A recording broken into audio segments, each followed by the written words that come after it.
Hey, this is Kirk, the bariatric carnivore. Well, do you want a better night's sleep? Do you want to feel better in the morning? Do you want to quit waking up your spouse and quit hearing about how awful your snoring is?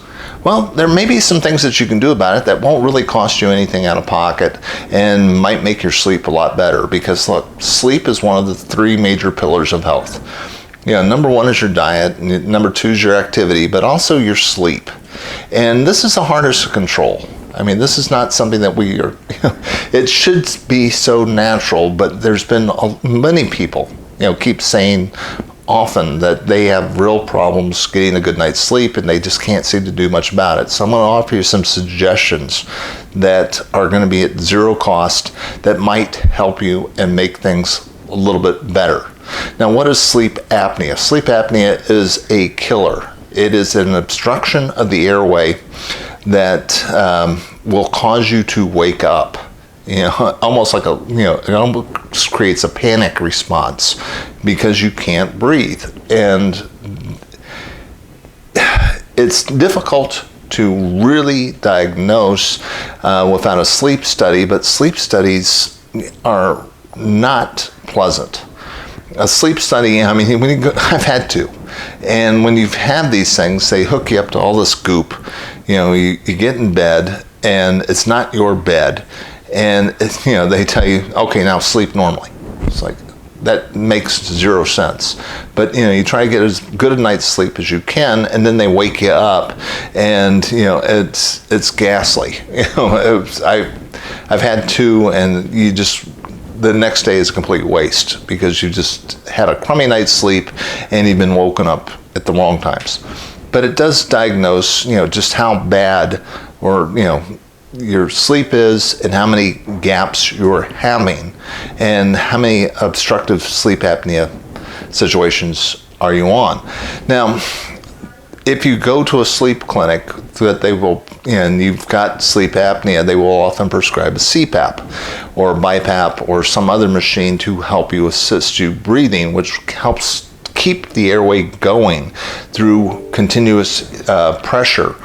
And these machines, I am not a huge fan of them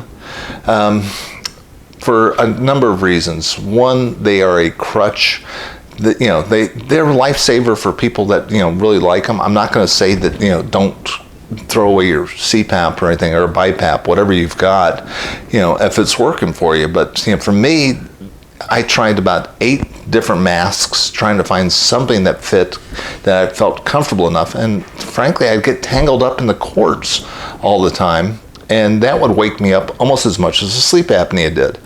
And plus they're kind of noisy.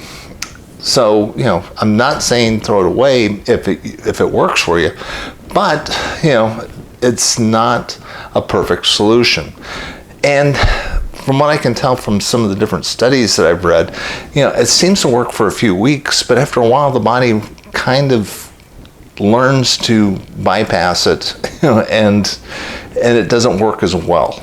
So, is there a better solution? I think there's a couple that you can try that are much cheaper. Now, first of all, if you cannot afford to do a sleep study or don't want to give up a good night's rest to do a sleep study, a cheap alternative is to get a video camera and record yourself sleeping and see if you hear yourself snoring and gasping for breath, how many times you wake up in the middle of the night, how bad the episodes are. So that's kind of the poor man's way of figuring out if this is a problem for you. And if it is, here's a couple things you may want to try. One of them is, look, change your diet. This is a great opportunity, great reason to go low carb, keto, carnivore, somewhere in that spectrum. Because what that is, these diets are, in essence, is anti-inflammatory. So when you get rid of the ultra-processed food and the seed oils and keep your carbs down to about 30 grams or less per day, you're going to have less inflammation. Now, oftentimes you will hear people talk about the anti-inflammatory effect being in your arteries and helping your heart, and that's true. You will also hear people talk about the lack of inflammation in the joints and the reduction in joint pain and back pain and stuff like that, and that's true. But remember also that your tongue and your throat are part of your body, and when they are inflamed, you're going to get obstructions. So when you eat an anti-inflammatory diet, your tongue is not going to swell as much. Your throat isn't going to need to swell as much, which is going to improve your overall airway, because what apnea is an obstruction in your airway. So that's going to help. Not saying it's going to cure it, but it's certainly going to help. And part of the process of switching to this diet, you're going to lose weight. And look, when I lost the first 20 pounds, my snoring went away. It was really impressive. So as a nice benefit to losing weight is you're going to be doing so much better as far as your sleep is concerned, and you're going to feel better when you wake up. Okay, that's one of the benefits. But there's another way of looking at sleep apnea, and that is reprogramming your brain to breathe slower. And this is a technique called box breathing that I've been trying this out for the last couple of weeks, and it really seems to work pretty darn well. What it is you just kind of mentally practice while you're awake a few times a day, just breathing very slowly like you want to do at night. So you put your tongue firmly in the roof of your mouth, you breathe in through your nose for 4 seconds, breathe out through your nose for 8 seconds, and you do this for about 5 minutes. And I try to do it several times during the day, but particularly 15 minutes or so before I go to bed. So, just practice that in and out, slow, regular breathing for 5 minutes.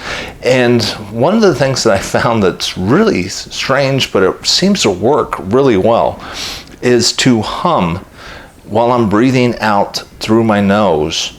And, so you can't hum while you're inhaling, but you're inhaling for 4 seconds and then, and you make, well, what does that make a difference for? Well, your sinus cavities produce a very important chemical called nitrous oxide. And the theory is that this humming creates a vibration in the sinus cavities that helps release some of the nitrous oxide in your body that it's producing naturally. And nitrous oxide, the guy who discovered it won the Nobel Prize for Medicine because it is a game changer as far as relaxing arteries, reducing blood pressure, and relaxing your body, and helps you get better sleep. So when you do this humming, you're releasing the extra nitrous oxide, you're relaxing the body, you're slowing down your breathing pattern, and it is really darn helpful, as far as feeling better in the morning. So, am I saying that this is going to cause you to wake up feeling, hey, wonderful, yeah, I'm up, jamming? I'm not saying that, but look, when you eliminate certain things in your life, when you are no longer smoking, when you're no longer drinking, and you're not taking, I don't have to take sleeping pills anymore, and all this other stuff, this is all going to help your body relax, slow down, help you to get better rest, restorative sleep. It's a very important part of your life. And hopefully it will help you get off of CPAP. And CPAPs and mouth guards and stuff like that are not exactly free. I mean, keep in mind that, if you're using a mouth guard trying to keep your airway open, you're chewing on plastic.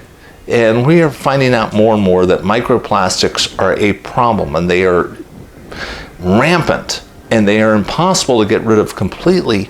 But, putting a piece of plastic in your mouth that you're chewing on doesn't seem to me like the best idea in the world if you're at all concerned about consuming plastics, which have a very difficult time getting out of your body. And CPAPs are not panaceas. And keep in mind, Philips is being sued right now for billions of dollars for selling units that they knew were releasing cancer-causing chemicals into the recipient's lungs. And, they'd known about it for over a decade before they finally recalled the units. So, your unit may be one of them that's releasing stuff, and again, what have we got? We've got plastic tubing running through all this stuff. How much of that stuff are you sucking into your lungs? I don't know. I'm not trying to make you paranoid. I'm just saying, look, if you can get away from that thing, you're going to sleep better.